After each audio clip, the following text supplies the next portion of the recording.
శ్రీదత్త గురుత్రయ స్తోత్ర సుధ. అది స్వామి ఏమన్నారంటే నా స్తోత్రాలన్నీ అక్కడక్కడ ఉన్నాయి, ఇవన్నీ కలిసి ఒక చోట తీసుకురా అన్నారు ఒకసారి. అంటే నేను ఆ దత్తగురుత్రయ స్తోత్ర సుధ అనే పుస్తకం ప్రారంభం చేసి దాంట్లో నా బడ్జెట్కి సరిపోయిన సెట్ అయ్యి స్తోత్రాలు, 10 మందికి ఉపయోగించే స్తోత్రాలు, అనారోగ్యం ఉండేవాడికి ఏ స్తోత్రం పనిచేస్తుంది, కురుపురం వెళ్తే ఏ స్తోత్రం పనిచేస్తుంది, పిఠాపురంలో ఏం చేసుకోవాలి, ఏకాంత సేవ ఎలా చేయాలి, దీంతో పాటు అనఘావ్రతం, సత్యదాత వ్రతం ప్లస్ దత్తహోమం ఇవి ఎలా చేయాలనేది దత్తగురుత్రయ స్తోత్ర సుధ అనే పుస్తకం ద్వారా తీసుకొచ్చాం. ఏదో మేము నాతో పడుతున్న మిత్రులకు చెయ్యి వేశారు. నేను చేసిన పుస్తకాలు చాలా మటుకి ఫ్రీగా ఇచ్చేవి జనాలకు అందరూ. తర్వాత ఏమిటంటే అనుకోకుండా ఒక చిన్న సంఘటన ఒకటి జరిగింది. నేను తెలుసున్న ఒక ఆయన ఏమని చెప్పారంటే, సార్ మీరు తెలుగులో దత్తగురుత్రయ పుస్తకం తీసుకొచ్చారు, ఈ పుస్తకం చాలామంది మరాఠీ వాళ్ళు పిఠాపురంలో ఈ పుస్తకం బహుత్ అచ్చాయి అంటున్నారు, మరి మరాఠీలో తీసుకొస్తే బాగుంటుంది కదా అన్నారు. అని ఇంకొక ఆయన మరాఠీ హిందీ ఒకటి రెండు పెద్ద తేడా ఏమి ఉండదు, మరాఠీ వాడు హిందీ చదువుకుంటారు, మీకు డబుల్ బెనిఫిట్, హిందీ వాడికి బెనిఫిట్ అవుతుంది, మరాఠీ వాడికి బెనిఫిట్ అవుతుంది. సరే సికింద్రాబాద్లో ఒక హిందీ ప్రొఫెసర్ ఒక ఆయన ఉంటే ఆయన దగ్గరికి వెళ్ళి హిందీలో ట్రాన్స్లేట్ చేయించాను. ఈ హిందీ పుస్తకం ప్రింట్ చేయించిన 5,000 కాపీలు ఫ్రీగా పంచిపెట్టాను. అందుకితం దత్తగురుత్రయం తెలుగు పుస్తకాలు 10,000 ప్రింట్ చేసి రామస్వామి గారు ప్రతి గురువారం లైన్లో నుంచి అందరికీ ఫ్రీగా ఇస్తుండేవారు. ఆ పుస్తకం దత్తగురుత్రయం పుస్తకాన్ని ఎంతమందికి ఇచ్చాము ఫ్రీగా, 10,000 కాపీలు వేసాం, 10,000 కాపీలు కూడా ఫ్రీగా ఇచ్చాం. అంటే స్వామివారు ఏళ్ళని చెప్తున్నాను నేను, ఆ పుస్తకాలు ఫ్రీగా పంచిపెట్టాను. అయిపోయింది, ఒక 2 ఏళ్ళు అయిపోయింది. ఒకరోజు పొద్దున్నే పిఠాపురం నుంచి ఫోన్ వచ్చింది, సార్ ఒక ఆవిడ ఎవరో నాగపూర్ నుంచి మీ హిందీ పుస్తకాన్ని మరాఠీలో ట్రాన్స్లేట్ చేసి స్వామివారికి బట్టలు పెట్టి ఈ స్వామివారి పాదాల దగ్గర పెట్టి ప్రింట్ చేయమని చెప్తే ఆ మనిషిని పంపించిందండి మరాఠీ ఆ పుస్తకం. మీరేం చెప్పారని అడిగా. సార్ మేము ప్రింట్ చేయించడం మాకు సంబంధం లేదు, మరి ఇదేవారు ప్రింట్ చేయించారు హిందీ పుస్తకం అంటే దువ్వూరి భాస్కరరావు గారిని ఒక ప్రింట్ చేయించారని చెప్పామండి అని చెప్పి మీరు అంతా మాట్లాడండి అన్నారు.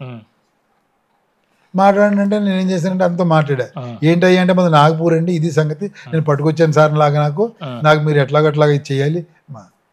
సరే ఓ పని చేయవయ్యా, ఆ పుస్తకాలు కవర్లో పెట్టి వాళ్ళకి ఇచ్చేసి నేను తెప్పించుకుంటాను నేను. ఆయన ఏం చేశాడంటే అక్కడ పెట్టేసి వెళ్ళిపోయాడు కుర్రాడు. కాకినాడలో మా ప్రింటర్ ఉంటాడు చంద్రశేఖర్ అని, అతను చెప్తే వెళ్ళి తెచ్చి నాకు కొరియర్లో పంపించాడు. మనకి మరాఠీ రాదు చదవడం. నేను హిమయత్నాలో దేవాలయం కట్టాను, గణపతి దేవాలయం, విజయ గణపతి దేవాలయం, స్ట్రీట్ నెంబర్ 5లో. దాంట్లో ఉపాలయాలు శ్రీపాద శివల్లభుడు, నృసింహ సరస్వతి వీళ్ళందరికీ కట్టాను. అక్కడ కూర్చుని ఈ మరాఠీ పుస్తకం వచ్చింది, ఏం చేయాలని చెప్పి ఆలోచిస్తున్నాను. ఒక ఆయన పక్క వచ్చి కూర్చున్నాడు, సార్ నమస్తే సాబ్, ఎవరండి తమరన్న, సార్ మీ అపార్ట్మెంట్లో పైన ఎన్ని అద్దెకి చేరాను సార్, నేను నాది నాగపూర్ మీ మరాఠీ వాడిని అండి అన్నాడు. మన సమస్యని చెప్తే తీరుతుంది కదా అని చెప్పా. నా భార్య వచ్చిందని, నా భార్య మరాఠీ కాలేజీ ప్రిన్సిపాల్ అన్నాడు. సరే ఈ ఇంట్లోకి వెళ్ళే పుస్తకం తెచ్చి ఆవిడ దగ్గరికి వెళ్ళా.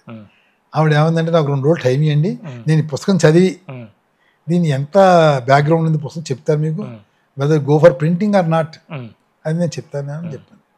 ఇక్కడికి ఆవిడ ఏమందంటే 2 రోజుల పైకి మళ్ళీ వెళ్ళాను, చాలా బాగా రాశారండి ఎవరు సాంస్క్రిట్ మరాఠీలో చాలా బాగుంది, very good book, print work for printing అని చెప్పింది. నేను ఏమండి ఇది హైదరాబాదు, ఇక్కడ మరాఠీ ప్రింట్ చేసి టైప్ చేసి వాళ్ళు ఎవరు ఉండరు, 2 తప్పులు చేశారు ఒప్పులు చేశారు, DTP కరెక్షన్ మాకేమో శక్తి లేదు అంటే.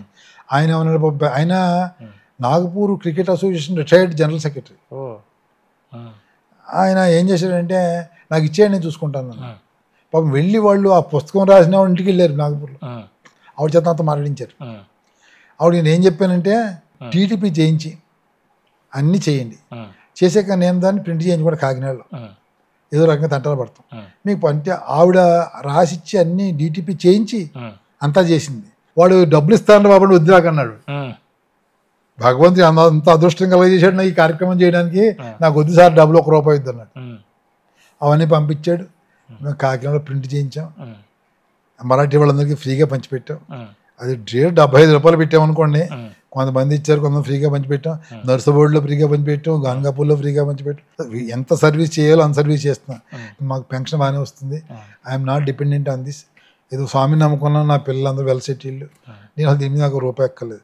ఎంత సర్వీస్ చేయాలని కోరుతూ ఉన్నాను, నన్ను ఎందుకు పుట్టించాడో నేను సార్థకం చేసుకుందాం అనుకున్నాను.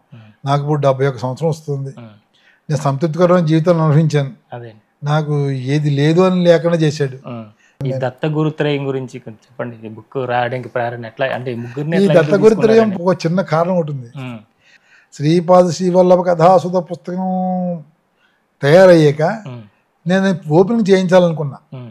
ఓపెనింగ్ చేయించాలనుకుని విట్ల బాబా గారికి ఫోన్ చేశాను. సార్ హనుమత్ జయంతి వస్తుంది, ఆ రోజు వల్లభాపురం వస్తాను, మీరు నా పుస్తకం ఓపెన్ చేయాలండి. ఆయన ఎప్పుడు నన్ను నాన్నే పిలిచేవారు. రా నాన్న, నీ డేట్ నేను చేస్తాను లేరా అన్న. ఆ ప్రింటర్ ఏం చేసాడు, అతను హనుమత్ జయంతి 2 రోజుల ముందే రండి, హనుమత్ జయంతి పొద్దున 6 గంటలకు ఇచ్చాడు. 6:30 పడుకు ఇచ్చాడు. సార్ ఏదో కరెంట్ పోయింది, వాళ్ళు చెప్తారు ఏదో అది పోయిందని చెప్పి ఏం చేయాలి, నేను ఊరుకున్నా. 10ంటికి ఆయన ఫోన్ చేశారు, ఎవరు మన విట్ల బాబా గారు. ఏం నాన్న రాలేదేంటని. ఇలా జరిగింది స్వామి అన్నాను.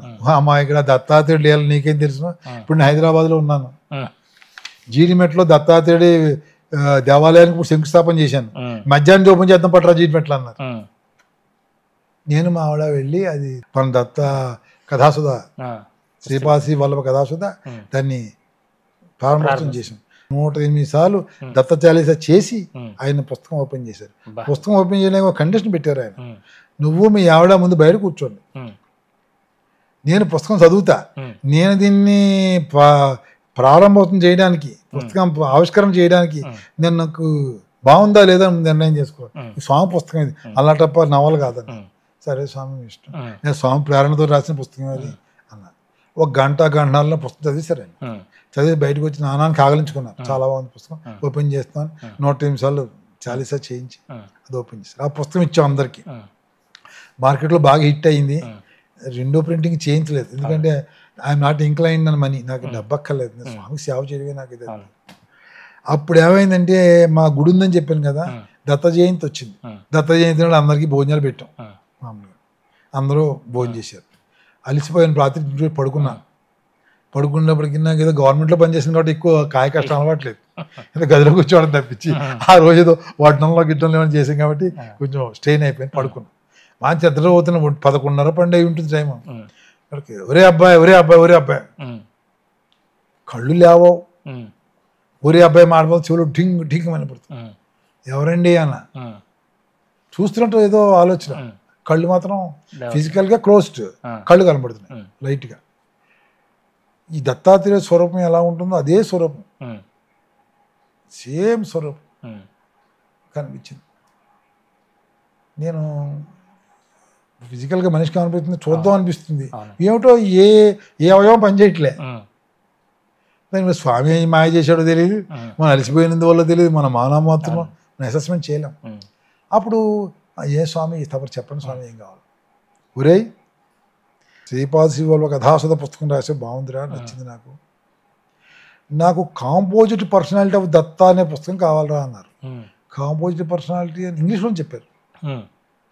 ఇంగ్లీష్లో చెప్పారు, కాంపోజిట్ పర్సనాలిటీ ఆఫ్ దత్త ఈ పుస్తకం కావాలరా, ఈ పుస్తకంలో తయారు చెయ్యి, నీకు అన్ని సమకూరుస్తాను నేను అన్నారు. అనేసి వెళ్ళిపోయారు. ఆయన వెళ్ళిపోయేటోడికి నా కళ్ళు ఓపెన్ అయ్యి, ఏమిటి దుప్పటికి ఎప్పుడు తప్పించి ఇంకేం కనపడలేదు నాకు. సరే నేను అనుకున్నాను ఇది ఏదో కొద్దిగా తేడాగా ఉందేమో, మనకు మళ్ళా కనిపించాడు స్వామి అనుకున్నాను. కానీ చెవుల్లో మాత్రం గంగు తయారు చేయి కానీ ఊరుకోరు కదా. సరే మొత్తం మీద దత్త గురుత్రయం పుస్తకం అనేదాన్ని తీసుకొచ్చా. అప్పుడు నాకు ఏమనిపించిందంటే, శ్రీపాద శ్రీవల్లభ కథాసుధ పుస్తకానికి ఒక 69 రూపాయల పుస్తకం రేటు పెట్టాం. చాలా మంది కొనుక్కున్నారు పుస్తకం. కొంతమంది విజ్ఞులు ఏం చేశారంటే 69 రూపాయలు ఎందుకు సార్ అని చెప్పి 200 పంపించి 300 పంపించి ఆ బ్యాంక్ అకౌంట్ పంపించారు. అసలు అదంతా స్వామి దయ ఎలా ఉంటుందంటే, నువ్వు అందులో దిగావంటే ఆ శ్రీపాద శ్రీవల్లభ సేవా సమితిని ప్రారంభించా. బ్యాంకులో అకౌంట్ ఓపెన్ చేస్తున్న ప్రతి బ్యాంకు మీద దీనికి మెమోరాండం ఉన్నాయా, ఆర్టికల్స్ ఉన్నాయా, వాడి పర్మిషన్ ఉందా, కమిటీ పెట్టావా, కమిటీ పెట్టావా ఇవ్వడం. ఇది అయ్యే పని కాదురా బాబు, ఏం చేయాలనుకుంది. ఇది అక్కడ బ్యాంక్ వెళ్ళా, బ్యాంక్ పేర్లో ఎందుకు బ్యాంక్కి వెళ్ళా. ఆ బ్యాంక్ మేనేజర్ గారు కొంచెం నా పెద్ద పరిచయం, కొద్ది పరిచయం, గుడి కదా వస్తుండేవారు. ఏమంటే ఇలా వచ్చే రేటు అన్న, ఇలాంటి సంగతి అండి అన్న, మెమోరాండం ఆఫ్ ఆర్టికల్స్ ఉన్నాయా అన్న. ఏమీ లేవండి, భగవంతుడు ఏదో ఒక ప్రేరణ ఇచ్చాడు ఓపెన్ చేయమని అకౌంట్, రండి కూర్చోవాలని చెప్పి కాదు సంతకం పెట్టినాను. సంతకం పెట్టి 5 నిమిషాలు ఓపెన్ చేసి పారేసాడు అకౌంట్ అంతే. సరే మెమోరాండం ఆర్టికల్స్ ఎవరు అడగరు కదా అంటే, ఒకసారి కంప్యూటర్లో పోయి ఎవడే అడగండి. మీ పాన్ కార్డు ఇవ్వండి, మీరే రెస్పాన్సిబిలిటీ దీనికి ఏముంది అన్నాడు. నా పాన్ కార్డు ఇచ్చాను, ఆధార్ కార్డు ఇచ్చాను, ఓపెన్ చేసి. అప్పుడు ఈ మాట ఎందుకు చెప్తున్నా అంటే, మీకు అలా ఓపెన్ చేసిన అకౌంట్కి చాలామంది డబ్బు పంపించారు. ఆ డబ్బు దగ్గర 1.5 lakhs అయింది. నేను ఏమనుకున్నానంటే, నేను అప్పటికే కొద్దిగా మనసుకు అనిపిస్తుంది కదా ఓల్డ్ ఏజ్గా, ఎప్పుడన్నా మనం స్వామిలో ఐక్యమైపోయాం అనుకో, నా కొడుకులు ఈ డబ్బు మా నాన్న డబ్బే కదా పంచుకుంటారు, భగవంతుడి డబ్బు అన్యాక్రాంతం అయిపోతుంది, ఇది మళ్ళీ లేనిపోయిన బాధ తరతరాలను, దీన్ని ఏం చేయాలి అనుకున్నాను. అనుకుని మదన పాడుతూ ఈ వచ్చింది కదా, కాబట్టి పని చేద్దాం, దత్తగురుత్రేయ పుస్తకం ప్రింట్ చేయించి దీన్ని ఫ్రీగా పని చేద్దాం, అందరికీ డబ్బు ఇట్టని చెప్పాను. ఈ హైదరాబాద్లో వెళ్ళేవాడికి ఓవర్ హ్యాడ్స్ ఎక్కువ, హైదరాబాద్లో 2 లక్షలు అవుతుంది, 3 లక్షలు అవుతుంది, ఇదే మొదలెట్టి ఇదేంట్రా బాబు అని చెప్పి అనుకుని, ఇంత డబ్బు నాడు పెట్టుకోగలం, అందులో ఉన్నది 1.5 లక్ష రూపాయలు ఖర్చు పెట్టి ఇంకో 1.5 లక్ష పెట్టి ఆయన స్తోత్రాలు పుస్తకం తయారు చేయాలని కోరిక ఎప్పటి నుంచో ఉంది నాకు. దానికి ఏదో కొద్దిగా డబ్బు వేసి వేద్దామని చెప్పి అనుకున్నాను. ఆ టైంలో ఏమైందంటే, ఈ రేటు చూసి తగ్గిపోయిన వెనక్కి ఏం చేయాలని. ఆ సాయంత్రం ఒక ఆయన ఫోన్ చేశాను, ఏమండి నా పేరు సోహన్ కాకినాడ నుంచి మాట్లాడుతున్నానండి అన్నారు. ఏం కావాలంటే, నేను ఈ పుస్తకం స్వాతంత్ర పుస్తకం చూశాను, నేను రోజు పూజిస్తాను స్వామివారిని, నేను రోజు ఆల్మోస్ట్ వీక్లీ 2 దర్శనం చేస్తాను పిఠాపురం వెళ్ళి, నాకు ఇన్నాళ్ళు అష్టోత్తరం లేదు, ఎవరు రాస్తే బాగుండు అనుకున్నాను, శ్రీపాదులు అష్టోత్తరం దొరికిందని చాలా సంతోషించానండి, మీరు ఏమైనా ఫర్దర్ ప్రోగ్రామ్స్ ఏం చేస్తున్నారని అడిగారు. నేను నన్ను ఏమండి ఇలాగ పుస్తకం కూడా రాశాను, ప్రింట్ చేద్దాం అనుకుంటున్నాను కానీ రేట్ ఎక్కువ చెప్తున్నారు, ఎవరో చెప్పారు ఆంధ్రాలో రేట్లు తక్కువ ఉంటాయి హైదరాబాద్ కంటే అని చెప్పన్నారు. మీరు ఆగండి, నేను రేపు ఒక వ్యక్తి ఫోన్ చేస్తాను మీకు. ఆ మన్నాడు సాయంత్రం ఒక అతను ఫోన్ చేశాను, అతను ఆదిత్య ప్రింటర్స్ అని కాకినాడ, చంద్రశేఖర్, చాలా భక్తుడు, దత్తాత్రేయ భక్తుడు. అతను ఫోన్ చేసి అన్నాడు, సార్ ఆయన చెప్పారు నాకు పుస్తకాలు 10,000 పుస్తకాలు ప్రింట్ చేసి ఇస్తాను సార్, మీరు ఏం డబ్బు ఇస్తారు అన్నాడు. నా దగ్గర 1,00,000 రూపాయలు ఉన్నాయా, ఏదో 10,000 పైన ఇస్తాను, అంతకు మంచి ఎక్కువ లేవు అని చెప్పాను. మీరు ఎంత ఇవ్వగలదో అంత ఇవ్వండి, మీ 10,000 పుస్తకాలు ప్రింట్ చేసి ఇచ్చేస్తాను, మీరు ఒకసారి కాకినాడ రండి అన్నాను. కాకినాడ వెళ్ళాను, 10,000 పుస్తకాలు ప్రింట్ చేసి ఇచ్చాడు. అదొక 5 ఏళ్ల పాటు అందరికీ మొత్తం రాష్ట్రం అంతా పంచిపెట్టేశాడు ఫ్రీగా, ఎక్కడ ఎంతవరకు వీలుంటే అంతవరకు 10, 20, 30 ఇచ్చేసేవాడు, అది పంచిపెట్టేసాడు.